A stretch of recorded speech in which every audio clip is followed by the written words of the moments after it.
Next topic is forces impacting learning. Economic cycles, globalization, value of intangible assets and human capital, focus on link to business strategy, changing demographics and diversity, generational differences, talent management, customer service and quality emphasis, new technology, high performance models of work system. So these are the forces which are impacting learning, or learning can be impacted through these various factors. Economic cycles, if we talk about economic cycles, in difficult times, companies may be tempted to reduce training expenditures. However, doing so may be detrimental. For example, companies that use more selective staffing and training before the recession of 2009 performed better and recovered more quickly.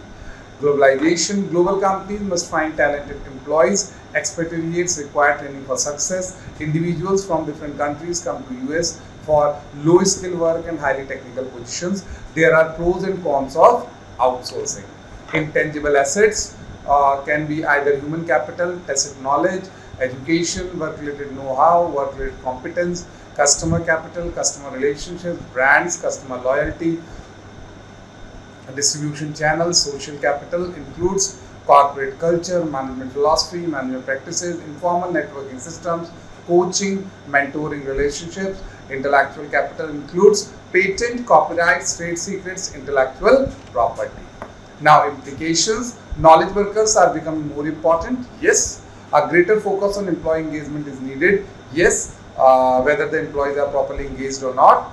There is an increasing need for companies to become learning organizations. Yes, because companies, don't want to learn and they don't want to, develop, but this is very hazardous for them. So every company has to become learning organizations so that they can grow and develop more and more.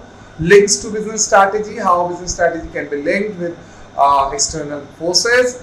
Given the importance of intangible assets and human capital, training has greater strategic importance. Training is no longer an isolated function but rather an integral part of business success. Different companies have different strategic training needs. One size does not fit all. So these are the three basic links to business strategy. Racial and ethnic diversity. The US labor force will continue to grow more racially and ethnically. The projected annual growth rates are higher for Hispanics and other groups than for African Americans. By 2022, the workforce is projected to be by 78% Caucasian. The aging workforce, for this we have to, its figure is missing. 5 generations at work in 2022: traditionalists, baby boomers, generation X, generation Y, millennials and generation Z, digital natives. So these are the basic 5 generations that are at work in 2020.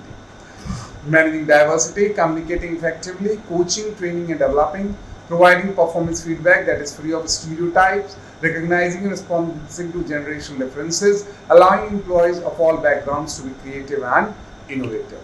Talent management was also important. Systematic, planned and steady effort by a company to attract, retain, develop and motivate highly skilled talent. Key components: acquiring and seeing employees, learning and development, performance management and compensation. Talent management, it's important for a number of reasons. Why it is important? Let's have a look. Changes in demand for certain occupations and jobs, cognitive and interpersonal skill requirements, anticipated retirement of baby boomers, developing managerial talent. Service and quality emphasis, TQM, total quality management, was very important. Company-wide effort to continuously improve the ways people, machines and systems accomplish work. Quality standard, Melcom, Baldrige National Quality Award, ISO 9000, 2000. These are the certificates which are provided for standardization. Baldrige Award criteria: leadership, measurement analysis and knowledge management, strategic planning, workforce focus, operational focus, result, customer focus. Service and quality emphasis, for this we have designed Six Sigma, measuring, analyzing, improving and then controlling processes once they have been brought within the narrow Six Sigma quality tolerances or standards.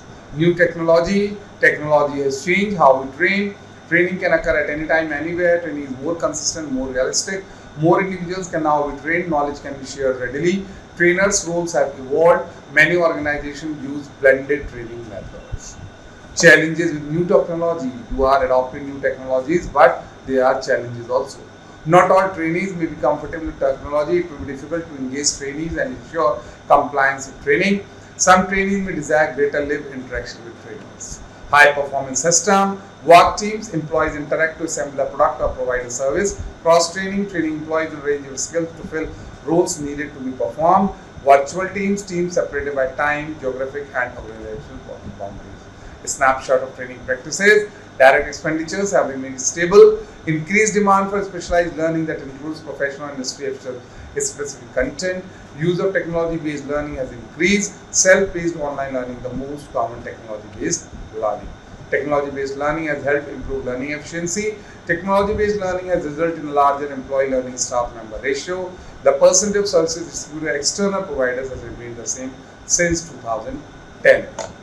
Now, these are the best award winners categories. Training support, business strategy, visible support from top management, efficiency in training, all employees with access to training on as needed basis, variety of learning opportunities, measurement of training effectiveness, use of non-training solution. This is ATD competency model, which shows how training is competent and important. You all can have a look on it.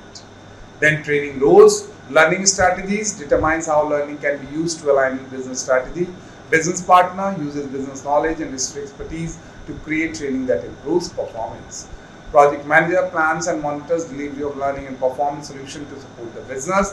Professional specialist design, develops, delivers and evaluates learning and performance systems. Professional associations, Association for Talent Development, Academy of Human Resource Development, Society for Human Resource Management, Society for Industrial Organizational Psychology, Academy of Management, AOM, International Society for Performance Improvement. This was all for training and development, and here we have winded up with in detail training and development.